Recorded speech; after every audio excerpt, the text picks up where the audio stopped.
Hello everybody and welcome back to the farm. As you know, we are in the depths of winter here just after the new year 2025. But before we dive into any of the new stuff happening during 2025, we need to take a look back to do a recap of some of the stuff you missed. So we'll start right here in late March of last year, 2024. And I've been buying a few things for use at the farm as the weather gets nicer. And first up is this early 2000s era Ferris Pro Cut lawnmower. This is a 52-inch lawnmower, and this one was in really nice mechanical shape as well as cosmetic shape for the year versus the other ones that I saw on Marketplace. So I do need to clean this up a little bit, but I'm really looking forward to the nice weather to bring this to the farm and cut the grass. I've also been hitting up some of the Madison auctions as things pop up that I see that I want in preparation for the spring and summer at the farm. I've been buying a few tools here and there, just getting ready. You may also remember that I bought a couple raised garden beds here for my home garden. I purchased two more and I'm going to set them up right next to these two as the weather gets nicer, but I'm looking forward to planting that garden. Now let's talk about something special. Here I am, early morning, April 8th. I'm in Omaha, Nebraska, racing to get home for a really cool event happening throughout central New York today, and I only have about an hour to make it. And that event is the total solar eclipse. With about 45 minutes to spare, I made it to my house, changed, and got to the farm, where I had about 10 people waiting for me, friends and family that live around the area. And it was amazing to look up into the sky and see everything grow very still and grow very, very dark. So I have a couple time-lapse shots of the entire event here, just so that you could see it if you didn't have the opportunity to experience it for yourself. As we got really close to the event, it got dark. And then the birds started chirping and the grasshoppers as if it was evening. And then all at once, it grew black and cold and very still and very quiet. And at this moment, the clouds parted just enough for a completely clear view of the eclipse as it was happening. It was really cool to get some close-up pictures and videos of this event. This isn't something you get to see very often, and it only lasted for a split second. So I'm going to share some of these photos with you. The interesting thing was the lead up to the eclipse took about 45 minutes. But as soon as the eclipse was over, within about 5 minutes, the light started coming back, the birds returned to normal, and the warmth came back. And just like that, it was over. I'm very happy and blessed that I was able to make it out here to my farm to experience this really awesome event. A couple days later, I got an Amazon delivery, and I immediately started on the next fun spring project, this one being for my house. This is a raised planter box with legs and wheels, and the purpose of this is to be a raised herb garden that sits next to my back door of my house. I have one back there right now that I built when I first bought this house about 10 years ago. But it's made out of wood, and a lot of the wood is now rotting from being in use for 10 years. So I saw this one on Amazon, and I picked it up. It was about $55 when I got it, and it had really good reviews. So overall, the build process for this raised garden box took about a half hour. There weren't a lot of parts, and the parts all went together in a very logical manner. There's a nice matte finish on this box. It's sort of a greenish color, and it's about waist height. I'm about 5'10", 5'11", and it comes right up to my waist, so there's not a lot of bending over when you're working with it. It just seemed like a really nice design. Once all the pieces started going together, you realized that this was actually a really sturdy box. In and of themselves, the pieces of metal seemed a little bit flimsy, but when put together, it actually felt really nice. The base of the garden bed is channeled and angled down toward the center with drainage holes.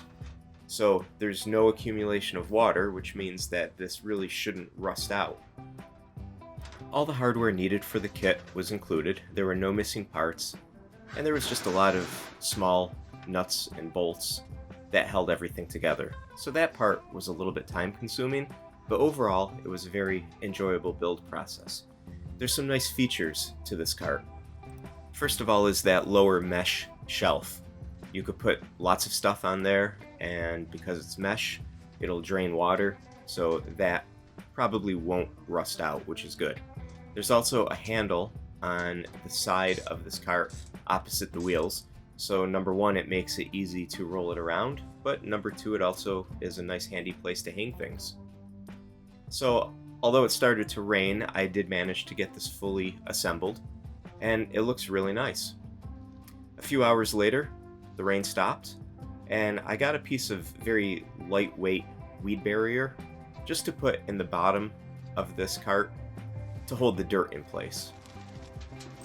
This cart held about a full bag of soil.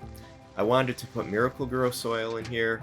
Unfortunately, they were out of it at Lowe's, so I got raised bed garden soil, and that's what I filled it up with. Now the next thing I wanted to do was remove a big chive plant that was in my existing planter box that was all rotted out. I wanted to kind of break this giant chive plant up into pieces so that I could plant it in a row versus just a gigantic mass of chives. The chives grow year-round, and they grow every year. I've never had a problem with my chive harvest, and it's nice to have these right next to the door.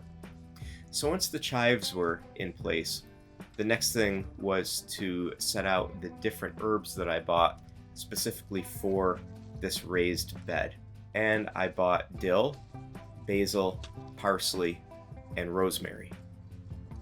The height of this box is perfect. You could work in here planting things, working with the plants, and you don't have to bend over. There's no issues with back pain. It's a great height for anybody who wants to get into gardening but doesn't want to have a garden. This box is much larger than the box that I built myself many years ago. This box is so large that you could probably put a tomato plant in here, pepper plants, herbs, lettuces.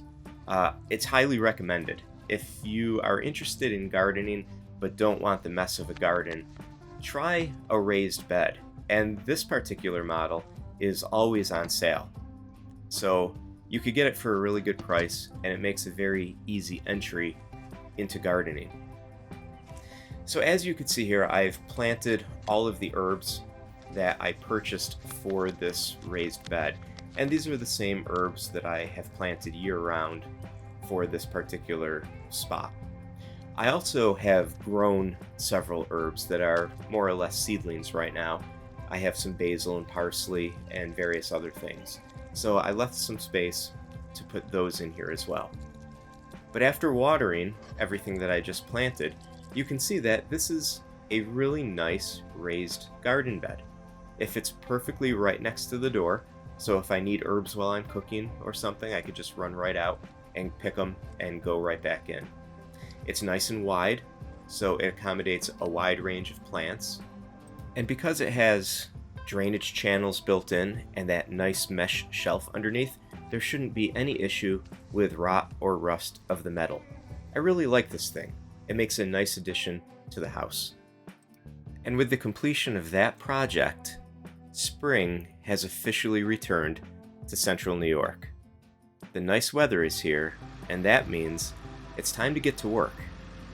I have a bunch of new tools, new techniques, and a lot of new things to show you.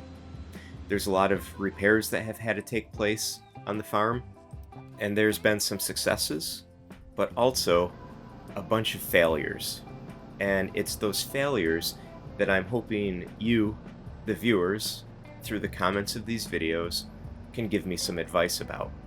Because every year I like to think that I'm getting better at what I'm doing on this property, and it's all just a gigantic learning experience.